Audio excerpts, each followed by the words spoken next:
hindi pumapalyang tren, siksikan sa jeep at peligrosong pagmamaneho ng mga tsuper ang tinitiis ng maraming commuters araw-araw.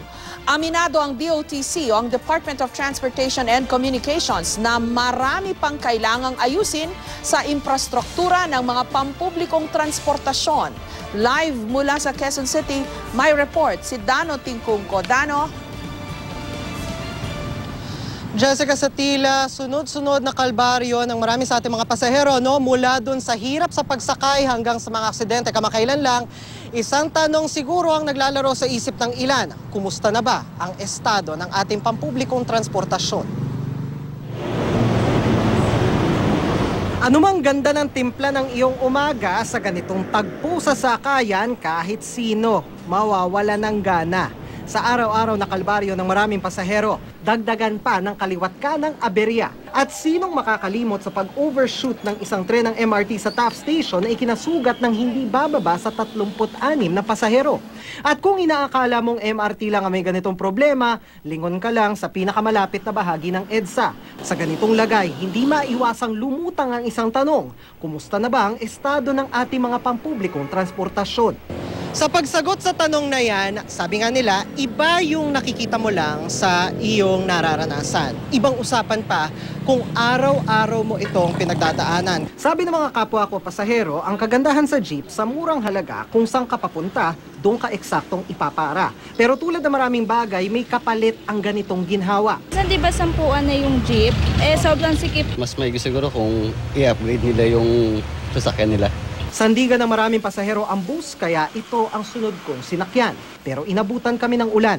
Maaga pa lang noon, pero maaga na rin pala ang pahirapan sa sakayan. Mabilis yung biyahe kapag gatong mga kasi sa MRT, madalas mahaba yung pigay. Pero tulad din pala ng jeep, pagkagat ng dilim, nagsisimula ang pakikipagsapalaran. Kunyari, pag may mga matatanda or mga buntis na yung mga ibang pasahero, hindi nila pinapaupo. Pagsapit ng alas 5, sa gitna ng matinding traffic sa EDSA, dito ko naunawaang ang MRT pa rin ang pinakamabilis na masasakyan. May espasyo pa sa simula, pero sa pangalawang estasyon pa lang, napuno na ito ng mga nagsisiuwian. Paano pa sa 11 kasunod? Sana man lang madagdagan ng bagon kasi sobrang full pack sa train. Aminado ang DOTC, malaki ang problema sa pampublikong transportasyon, lalo na sa ating mga tren. Ang nadatnan natin dito sa transportation system natin ay may 15 to 20 year backlog. Hindi naman natin kang gustuhan na nandito tayo sa posisyon na ito. Pero siguro dapat asahan nila na ginagawa naman natin ang lahat.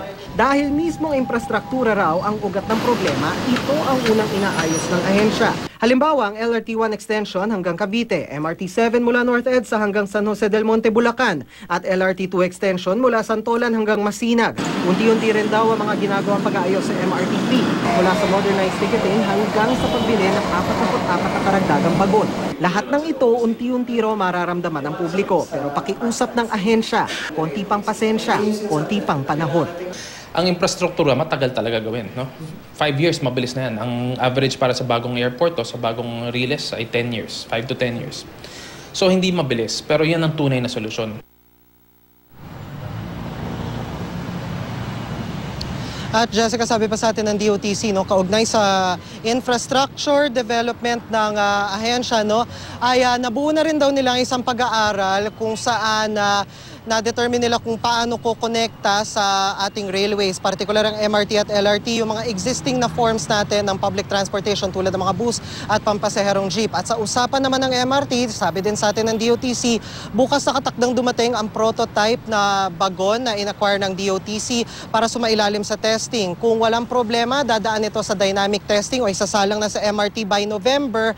At kapag walang problema, masisimulan na itong maramdaman ng publiko mula Disyembre. Jessica? So, sinasabi ng DOTC, lilipas din ang lahat ng paghihirap na ito, giginhawa rin ang public transport. Dano? Tama, Jessica. Yun ang sinasabi sa atin ng DOTC. Pero syempre, ang sinasabi nila ngayon, no, kasi ang ugat daw ng problema, infrastructure. So meaning, kumbaga sa building, yung pundasyon ang problema. So yun yung kailangan nila munang ayusin. At yun nga, yung kagaya nga nung sabi sa atin ni Attorney Sagcal, no, yung pagsasaayos sa infrastructure, panahon daw talaga ang aabutin dyan. Kung hindi ilang buwan, ilang taon. Pero ngayon naman daw, may mga ginagawa naman na daw sila mga hakbang. Ang pakiusap lang nila sa publiko, oo, naiintindihan daw nila ang sentimiento ng publiko, lalo na yung mga sumasakay ng MRT, pero konting pasensya na lang daw dahil unti-unti naman daw nilang mararamdaman ang ginhawa. Jessica. Hanggang ganun na lang. Maraming salamat sa iyo, Dano Tingkungko.